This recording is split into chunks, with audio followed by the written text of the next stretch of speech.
Dua jenderal disorot karena kasus Vina Cirebon, inilah sosok dan karirnya yang melejit. Dua jenderal disorot karena kasus Vina Cirebon. Adapun kasus Vina Cirebon ternyata tak hanya menyeret 8 orang terpidana, namun dua jenderal juga ikut disorot. Seperti perwira tinggi Polri Adi Vivit Agustiadi Bahtiar yang ikut disorot dan dikaitkan dengan kasus pembunuhan Vina di Cirebon. Tak hanya itu, Brigjen Indra Jafar juga pernah menjabat Kepala Kepolisian Resor, Kapolres, Cirebon Kota ikut diseret dalam kasus Vina Cirebon. Dulu masih berpangkat AKBP, sekarang karir Indra Jafar sudah melenting. Di pundak Indra Jafar kini sudah tersemat bintang 1. Di Polri, ia kini berpangkat Brigadir Jenderal Polisi atau Brigjen Pol. Berikut fakta-fakta disorotnya dua jenderal dan Pengadilan Negeri Kota Cirebon buka berkas kasus Vina kembali. Adapun Dimas Sandi Kresna, Humas Pengadilan Negeri Kota Cirebon, menyampaikan kasus pidana Vina dan Eki, menyeret 8 orang terpidana. Ke-8 orang terpidana itu ditangani dengan 3 buah berkas.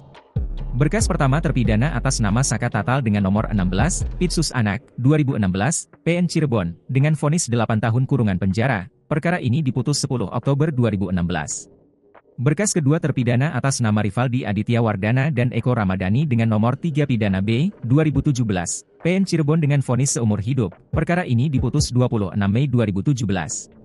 Berkas ketiga terpidana atas nama Hadi Saputra alias Bolang, Eka Sandi alias Tiwul, Jaya alias Kliwon, Supriyanto alias Kasdul, Sudirman. Kelima terpidana ini dengan nomor 4, pidana B, 2017, PN Cirebon, dengan vonis seumur hidup. Perkara ini diputus pada 26 Mei 2017. Kasus ini pun sudah melalui tahapan kasasi hingga grasi di tahun 2019, namun ditolak. Dimas menyebut, dirinya tidak bisa memberikan banyak data karena merupakan kasus yang telah lama. Dirinya juga merasa tidak berhak untuk menceritakan jalannya persidangan karena tidak tahu dan belum bertugas di saat itu. Sementara itu, nama Adi Vivit Agustiadi Bahtiar dikaitkan dengan kasus pembunuhan Vina di Cirebon. Pada tahun 2016 hingga 2018, ketika Adi Vivit Agustiadi Bahtiar masih berpangkat AKBP, ia pernah menjadi sebagai Kapolres Cirebon Kota. Di masa Adi Vivit menjabat, kasus pembunuhan Vina terjadi. Semasa Adi Vivit menjabat, baru 8 orang terduga pelaku yang ditangkap. 3 pelaku lainnya, raib hingga dia menjadi Jenderal Bintang 1.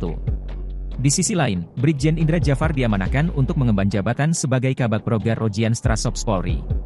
Jenderal Bintang 1 itu sudah menduduki posisi tersebut sejak Januari 2024. Sepanjang karirnya, Brigjen Indra Jafar juga pernah menjabat Kepala Kepolisian Resor, Kapolres, Cirebon Kota.